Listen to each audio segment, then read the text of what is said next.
Hello दोस्तों, आपका Balaji education 101 पर आपका स्वागत है। आज इस क्लास में बजट 2024 से रिलेटेड सभी क्वेश्चन हम इस वीडियो में करेंगे, जो आपके एग्ज़ाम के लिए बहुत ही महत्वपूर्ण है। एसएससी हो, रेलवे हो, सीडीएस हो, पुलिस, बैंक, सभी एग्ज़ाम के लिए बहुत ही महत्वपूर्ण है। केंद्रीय बजट प्रत्येक वर्ष 1 फरवरी को वित्त मंत्री के द्वारा संसद में बजट पेश किया जाता है। इस बार 2024 में निर्मला सीतारमण ने 6वीं बार बजट पेश करके एक नया इतिहास रच दिया है। ऐसा करने वाली ये भारत की प्रथम महिला वित्त मंत्री बन गई हैं।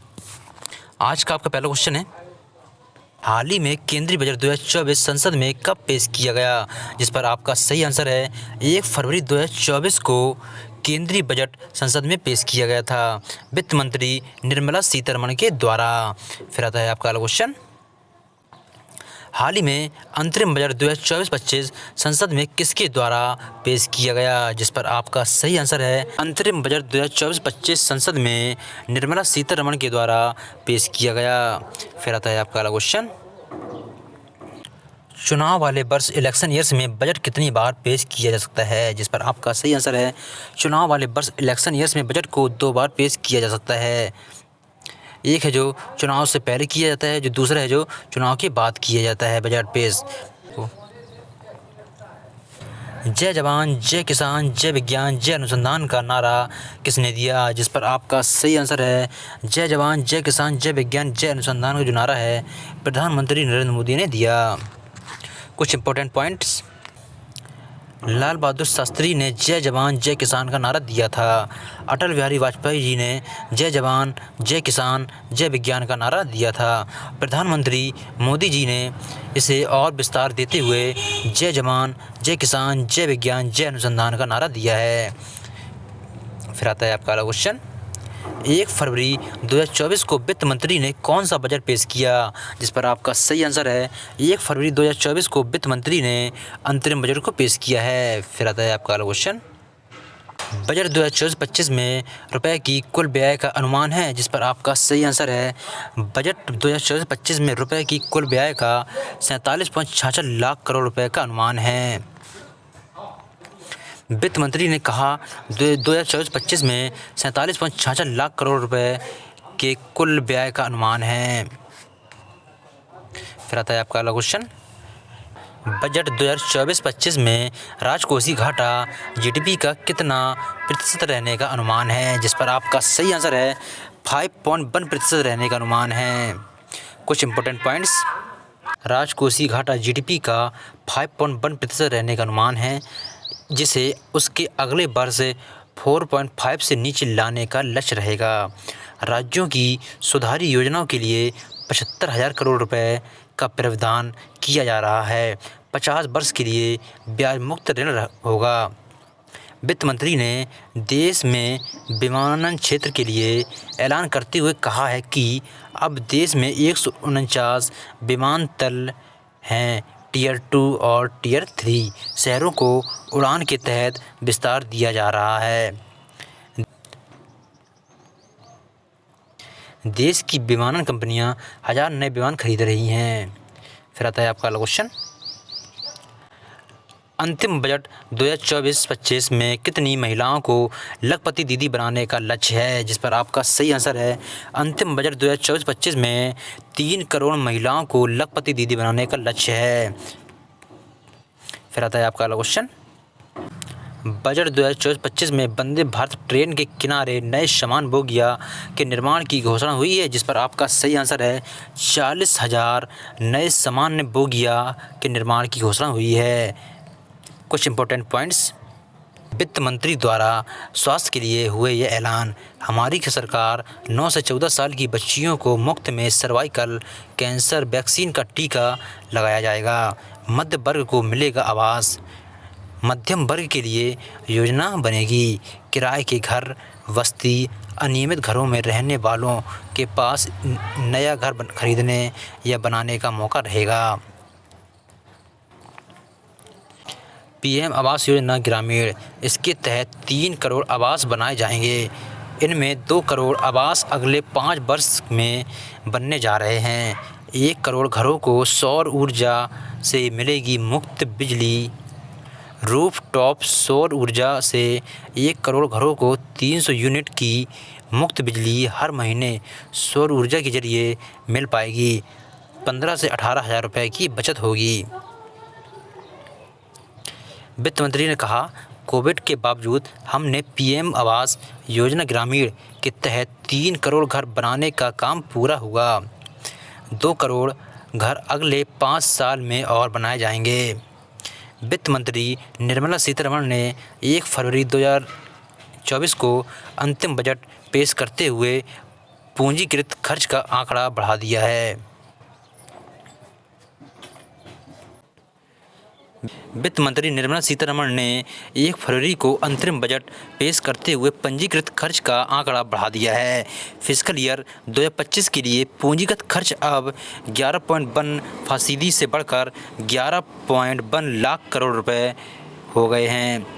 इससे पहले ये फिस्कल ईयर 2024 में 10 लाख करोड़ रुपए था।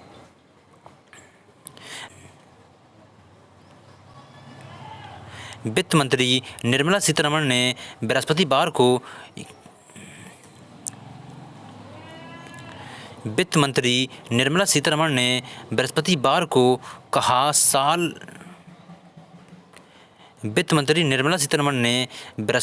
कहा, साल 2030 तक कोयला गैसिफिकेशन एंड लिक्विफिकेशन की। वित्त मंत्री निर्मला सीतारमण ने कहा कि वित्त मंत्री निर्मला सीतारमण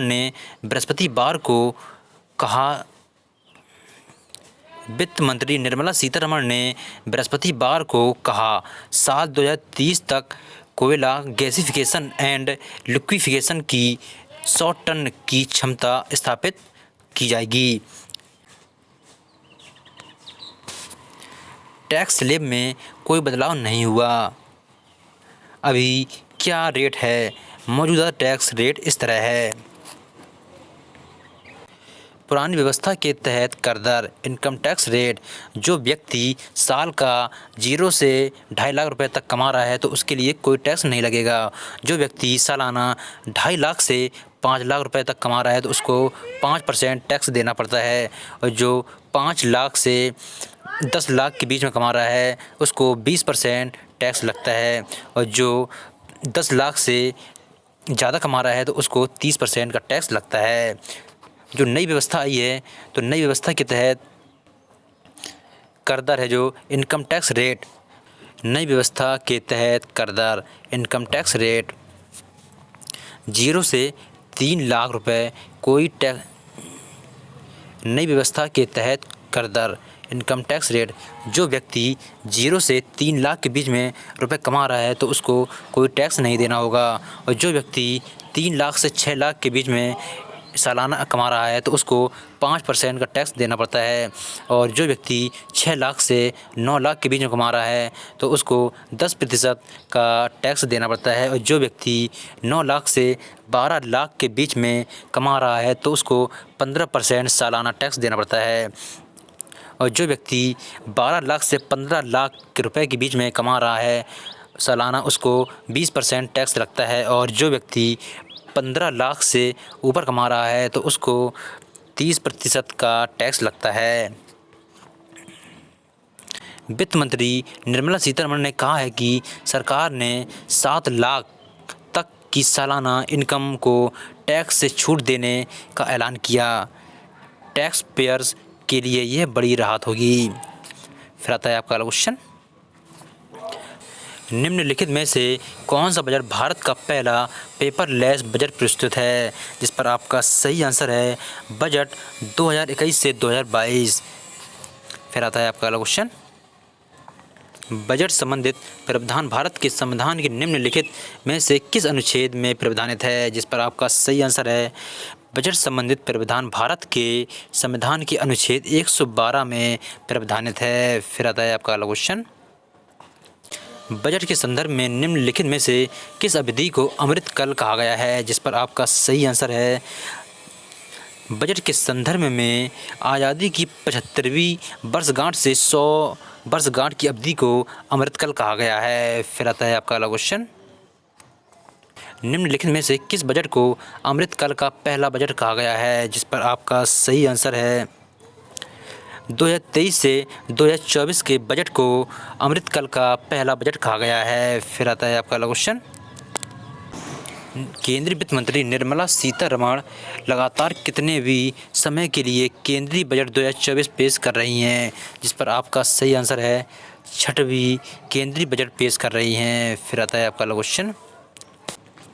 केंद्रीय बजट किस समय पेश किया जाता है, जिस पर आपका सही आंसर है सुबह 11 बजे केंद्रीय बजट को पेश किया जाता है। फिर आता है आपका अगला क्वेश्चन।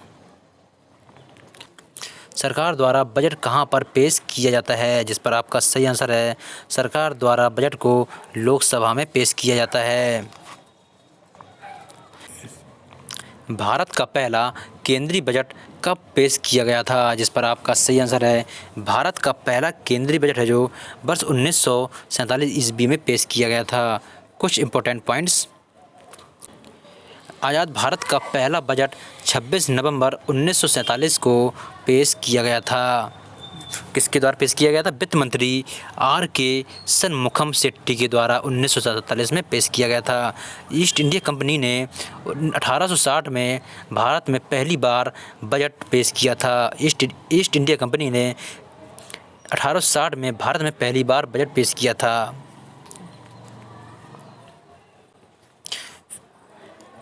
बजट शब्द का अर्थ क्या होता है, जिस पर आपका सही आंसर है बजट शब्द का अर्थ होता है चमड़े का थैला। फिर आता है आपका अगला क्वेश्चन। भारतीय बजट व्यवस्था का जनक किसे कहा जाता है, जिस पर आपका सही आंसर है भारतीय बजट व्यवस्था का जनक जेम्स विल्सन को कहा जाता है। फिर आता है आपका अगला क्वेश्चन। गणतंत्र भारत का पहला बजट किसने पेश किया था, जिस पर आपका सही आंसर है गणतंत्र भारत का पहला बजट है जो जॉन मैथाई ने पेश किया था। फिर आता है आपका अगला क्वेश्चन। यूनियन बजट पेश करने वाले देश के पहले प्रधानमंत्री कौन थे, जिस पर आपका सही आंसर है यूनियन बजट पेश करने वाले देश के पहले प्रधानमंत्री हैं जो पंडित जवाहरलाल नेहरू थे। फिर आता है आपका अगला क्वेश्चन। यूनियन बजट पेश करने वाली देश की पहली महिला वित्त मंत्री कौन थी, जिस पर आपका सही आंसर है इंदिरा गांधी हैं जो यूनियन बजट पेश करने वाली देश की पहली महिला थी इंदिरा गांधी। फिर आता है आपका अगला क्वेश्चन। अंग्रेजी परंपरा को समाप्त करने के बाद पहली बार सुबह 11 बजे बजट किसने पेश किया, जिस पर आपका सही आंसर है यशवंत सिन्हा ने अंग्रेजी परंपरा को समाप्त करके पहली बार सुबह 11 बजे बजट को पेश किया था। और अंग्रेजी परंपरा में बजट को शाम 5 बजे पेश किया जाता था, जिसको अटल बिहारी वाजपेयी जी ने समाप्त किया। फिर आता है आपका अगला क्वेश्चन। भारत के इतिहास में बजट पेश करने के दौरान सबसे लंबा बजट देने का रिकॉर्ड किस वित्त मंत्री के नाम है, जिस पर आपका सही आंसर है निर्मला सीतारमण ने सबसे लंबा भाषण देने का रिकॉर्ड वित्त मंत्री के नाम है।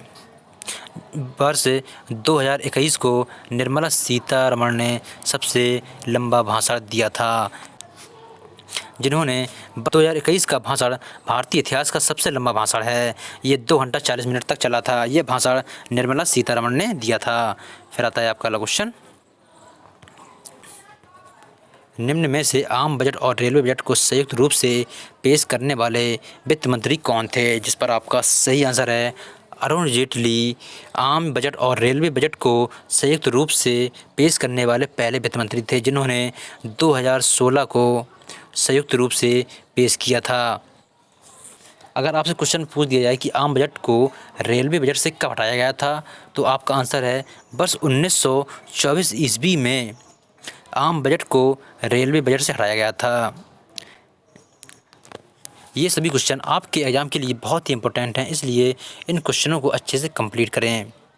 अगर आपको ये वीडियो हमारा अच्छा लगा हो तो हमारे चैनल को सब्सक्राइब करें, लाइक करें, कमेंट करें और अपने दोस्तों के पास शेयर करें।